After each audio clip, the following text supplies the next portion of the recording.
So you're writing a story of some sort, novel, short story, video game, uh, whatever you may be writing, movie script, TV script,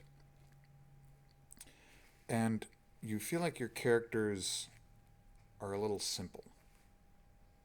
What's something we can do to make our characters more realistic, relatable, lifelike, our villains more villainous, our good guys more heroic, whatever that may be?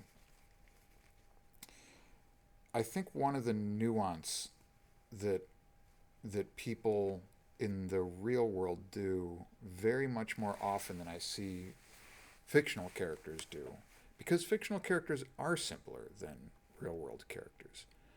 There's decades of experiences and conversations and life lessons and histories that all of us have that don't find their way into the dialogue and conversations and actions of a regular old Tuesday.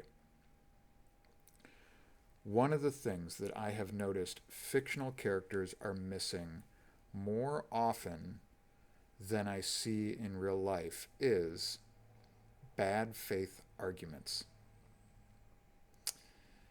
Low level deception that's not deception to be clever for a plot point or deception for some villainous twist, but just people who argue because they want to win, even though they're not making a good argument, not making a structurally sound argument.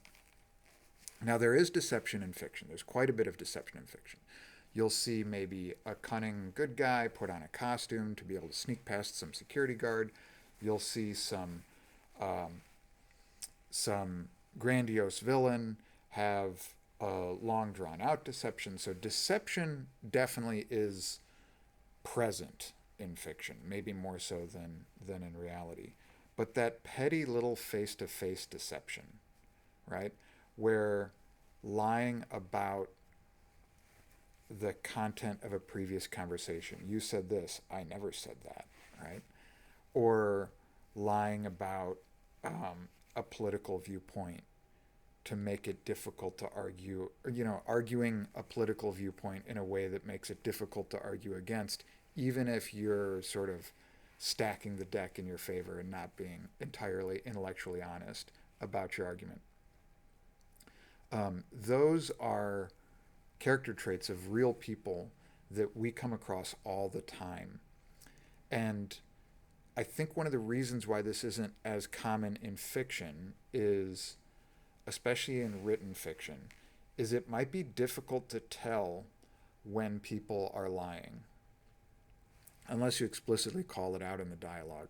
You said that, but that's not what happened, right? Um, so it might be a challenge as a writer to include characters that are arguing in bad faith, that are being deceitful in a small and petty way, that are being just the worst kind of people, but for no good reason other than just to make someone else lose an argument, right? Which is an excellent character trait, and I want to I mean, not a good one, but an excellent one to include for a character. I want to read those characters. I want those types of people in my fiction. I want to see those people in the stories that I consume, because it's like soap opera stuff. But I think it's easier to see in a soap opera because it's over the top, because they exaggerate it and they give clues to the audience that this is fake through music stings and through the camera zooming in particular ways, the orientation of the scene. They have a common trade language in soap operas to show that this person is being deceitful so that the audience is all in on it. And that might be a challenge for us if you're just using written language. But I'll throw down the gauntlet. If you guys have some characters that you're trying to figure out how to make more lifelike, how to make more realistic, I want to see some examples of characters that argue in bad faith. That is a attribute of humanity that is, in my experience, been underrepresented in written fiction. So I'd like to see more of that. Anyway, if you have comments on this, please include them. As always, I love to hear from people. And the more we drive these conversations forward, the more we will be better writers and enjoy all of each other's writing. So thank you very much.